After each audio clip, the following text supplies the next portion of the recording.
நாளைக்கான வீடியோவில் என்ன நடக்குன்னு சொல்லிட்டு பார்க்கலாம். வீடியோக்குள்ளே போகிறதுக்கு முன்னாடி நம்ம சேனலை லைக் அண்ட் சப்ஸ்கிரைப் பண்ணி சப்போர்ட் பண்ணுங்கள். உங்களோட ஒரு சின்ன லைக் சப்ஸ்கிரைப் கூட எனக்கு பெரிய மோட்டிவேஷனாக இருக்குல்ல.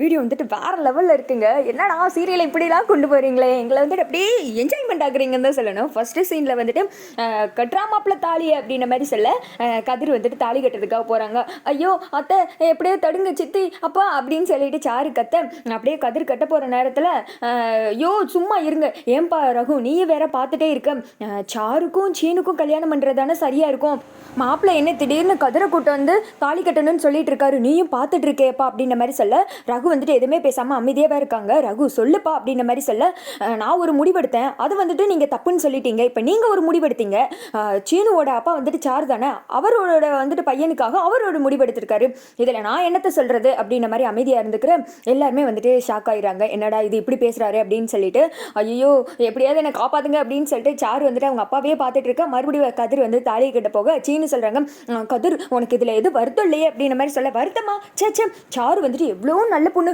வீட்டுக்காக என்னெல்லாம் வேலை பார்க்குறா, அது மட்டும் இல்லாமல் மாமா என்ன சொன்னாலும் அதை தட்டாமல் அப்படியே கேட்டுக்கிறா, இப்படி ஒரு நல்ல பொண்ணெல்லாம் கிடைக்கிறது ரொம்ப கஷ்டம்ப்பா, அதனால நானுவே சாருவை கட்டிக்கிறேன், ஏன் உனக்கு வருத்தமாக இருந்தால் நீ வேணா வச்சுக்கோ அப்படின்ற மாதிரி சொல்ல, சே சே சே எனக்கெல்லாம் வேணாம் அப்படின்ற மாதிரி ஏதோ கடைக்காட்டு பொருள் மாதிரி தூக்கி போட்டு விளாண்டுட்டு இருக்காங்க. உடனே வந்துட்டு சாருவோட அப்பாவுக்கு வந்துட்டு கோவம் வந்துடுது. அப்படியே முறைச்சு பார்த்துக்கிட்டு இருக்க, மாப்பிள்ள என்ன டைம் வேஸ்ட் பண்ணுறீங்க, நீங்கள் கட்டுங்க தாலியை, கதிர் ஒன்று வேற வீட்டு பையன் கிடையாது நம்ம வீட்டு பையன் தான் அப்படின்னு சொல்லிட்டு தாலியை கட்ட போகிற நேரத்தில், டேய் நிறுத்துடா, நீங்கள் என்ன நினச்சிட்டு இருக்கீங்க, என் பொண்ணு என்ன சோளக்கட்டு பொம்மையா, யாரை வந்து கட்டிக்கிறேன்னு சொன்னாலும் தலையாட்டிட்டு நிற்கிறதுக்கு, அவளும் ஒரு மனுஷி தான், இங்கே பாருங்க சம்பந்தி உங்கள் வார்த்தைக்காண்டி தான் அமைதியாக நின்றுட்டு இருக்கேன், என்ன இப்படி சீனவை கட்டி வைக்கிறேன்னு சொல்லிட்டு ஆளாளுக்கு ஒருத்தனை வந்துட்டு மாப்பிள்ளை நிற்க வைக்கிறீங்க அப்படின்ற மாதிரி சொல்ல, ஆளாளுக்கெல்லாம் நிற்க வைக்கல, கதிரை தான் கூட்டு வந்து நிப்பாட்டி வைக்கிறோம், சீனு மாதிரி தான் கதிரும் இவனுக்கு முறை தான் அப்படின்ற மாதிரி சொல்லிட்டு இருக்க. அது மட்டும் இல்லாமல் சம்மந்தி சோளக்கட்டு பொம்மை எப்படி தலையாட்டும், தஞ்சாவூர் பொம்மை தானே தலையாட்டும் அப்படின்ற மாதிரி சொல்ல, சீனு கதிர் அவங்க அப்பா எல்லாம் சிரிக்க ஆரம்பிச்சிடறேன். யோ கொஞ்சமாவது விவசாயோட பேசியா, இது என்ன காமெடி பண்ணுற டைமா அப்படின்னு சொல்லிட்டு அவங்க அப்பா வந்துட்டு சண்டை போட்டுக்கிட்டு இருக்காங்க. இந்த திக்கான் தானே வந்துட்டு சொல்கிறாங்க, ஃபஸ்ட்டு ஒன்றை கட்டிக்கிறேன்டா, இப்போ என்ன கட்டிக்கிறேன்டா, அடுத்த பாரு சாருவை கட்டிக்கிறதுக்கு ரெடியாக இருக்கான், எப்படியோ அவனுக்கு கல்யாணம் முடிஞ்சா நம்ம ரூட்டு கிளியரு அப்படின்னு சொல்லிட்டு இங்கிட்டு தன வேற புரியாமல் கமெண்ட்ரி கொடுத்துக்கிட்டு இருக்க.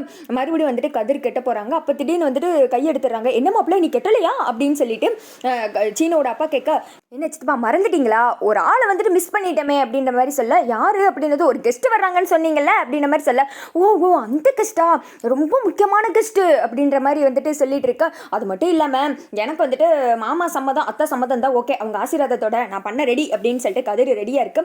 ஜானகி வந்துட்டு ரகுவே பார்க்குறாங்க. ரகு வந்துட்டு நடக்கிறதெல்லாம் சரிதான் அமைதியாரு அப்படின்ற மாதிரி கண்ணாலே செய்ய காட்ட ஒரு ஆள் வந்துட்டு வர்றான். அதை பார்த்ததும் பத்மா சாரு பார்வதி வந்துட்டு அப்படியே பதட்டப்பட ஆரம்பிச்சிடுறாங்க. யார் இது அப்படின்ற மாதிரி சொல்ல, இந்த கல்யாணம் நடக்கிறதுக்கு காரணமே இந்த துறை தான் அப்படின்ற மாதிரி மணி சொல்றாரு.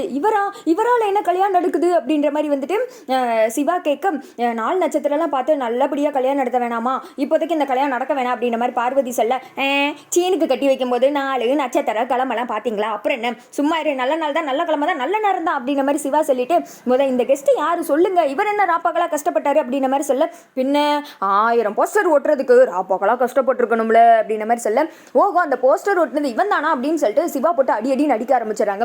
சும்மா இருங்க, இவ வேற கல்லு தான், எரிஞ்சவங்க வேறவங்க அப்படின்ற மாதிரி சொல்ல, எங்க அண்ணன் இந்த ஊர்ல எவ்வளவு பெரிய ஆள் தெரியுமா, எங்க குடும்பத்தை அவமானப்படுத்துற மாதிரி யார் பண்ணது சொல்லு சொல்லு அப்படின்னு சொல்லிட்டு சிவா அடிக்க. ரகுராம் வந்துட்டு, என் குடும்பத்து பொண்ணையும் பையனையும் பத்தி எதுக்கு தப்பா அடிச்சு போஸ்டர் அடிச்சு ஓட்டுன, நீ வேற யாரோ சொல்லி தான் பண்ணியிருக்கேன்னு எனக்கு தெரியுது, அதனால தான் சும்மா நின்று பேசிகிட்டு இருக்கேன், ஒழுங்கு அது யாருன்னு சொல்லு அப்படின்ற மாதிரி சொல்ல, பார்வதி தான் பண்ணாங்க அப்படின்னு சொல்லிட்டு பார்வதியை கை காமிச்சிட எல்லாருமே வந்துட்டு ஷாக் ஆகிடுறாங்க. அப்போ வந்துட்டு ஒரு ஃப்ளாஷ்பேக் வந்துட்டு ஓட்டி காட்டுறாங்க. இந்த பிளானெல்லாம் வந்துட்டு பார்வதி கிட்டே சொல்லியிருப்பாங்க சாரு சொன்னதுமே. ஆனால் 1000 போஸ்டர் நைட்டுக்குள்ளே யார் ஓட்டுறது அப்படின்ற மாதிரி சாரு கேட்க, அதை நீ கவலை விட்டுரு, எனக்கு ஒரு தெரிஞ்ச ஆள் இருக்காரு அப்படின்னு சொல்லிட்டு பார்வதி தான் பணத்தை கொடுத்து இதெல்லாம் பண்ணியிருப்பாங்க. அதெல்லாம் வந்துட்டு ஃப்ளாஷ்பேக்கில் வந்துட்டு காட்டுறாங்க. அப்போ வந்துட்டு பார்வதி மாட்டிக்க சிவா போட்டு அடி நடிக்காரு, எவ்வளோ தைரியம் தான் இப்படி பண்ணியிருப்ப, குடும்ப மானத்தையும் வாங்கிட்டே அப்படின்னு சொல்லிட்டு அடி நடிக்க. ரகுராம் வந்துட்டு சொல்றாரு, சிவா அமைதியாரு அப்படின்ற மாதிரி சொல்ல, நீ அம்மா இப்படி பண்ண என்னால் நம்பவே முடியல அப்படின்ற மாதிரி ஜானகி அவங்க மாமியார்லாம் வந்துட்டு கேட்டுட்டு இருக்காங்க. ஆமா நான் தான் பண்ணேன் அப்படின்னு சொல்லிட்டு கத்துறாங்க.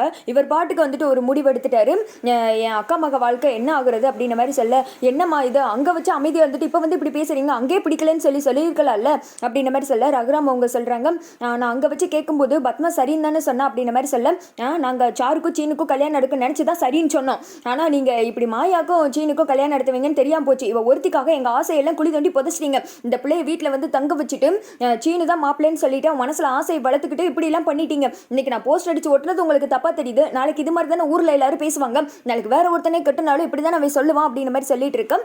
எல்லாருமே வந்துட்டு ஷாக்காகி போய் பார்த்துட்டு இருக்காங்க. என்னடா எப்படி பேசுகிறாளே அப்படின்னு சொல்லிட்டு.